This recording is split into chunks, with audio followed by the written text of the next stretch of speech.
తీర్మార్ మల్లన్న గారికి all India Yerukula పోరాట తరఫున మరి స్వాగతం సుస్వాగతం తెలుపుతూ,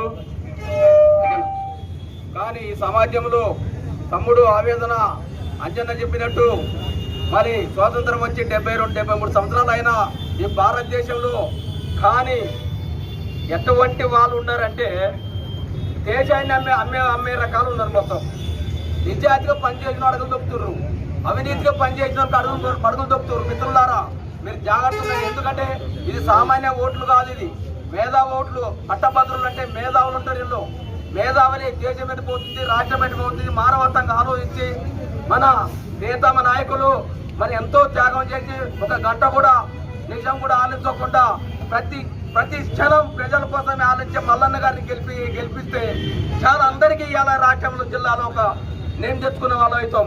లేకుంటే పనికిరాను అక్కడ వేసిరంలో కూర్చున్న కారులు తిరిగి కూర్చోబెడితే మళ్ళీ యథాప్రకారంగా మన బస్సులు అంతే ఉంటాయి. మిత్రులారా, ఖచ్చితంగా వాళ్ళందరికీ పట్టభద్రులకు ఎటువంటి ఓట్లున్నా ఎక్కడ ఉన్నా ఏ గ్రామ మండలంలో ఉన్నా మన అందరికీ చేతులెత్తి దండం పెడుతున్నా మల్లన్న గారిని అధిక మెజార్టీతో గెలిపియాలి.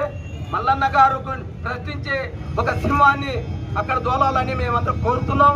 అదేవిధంగా ఇక్కడ మిత్రులు అన్ని సంఘాల నుంచి, మన బీసీ సంఘాల నుంచి, మరి ఇక్కడ మన ఎంఆర్పిఎస్ సంఘాల నుంచి ఇదంతా అందరూ వచ్చినందుకు పేరున మరి ఒక్కసారి వాళ్ళందరికీ ధన్యవాదాలు తెలుస్తూ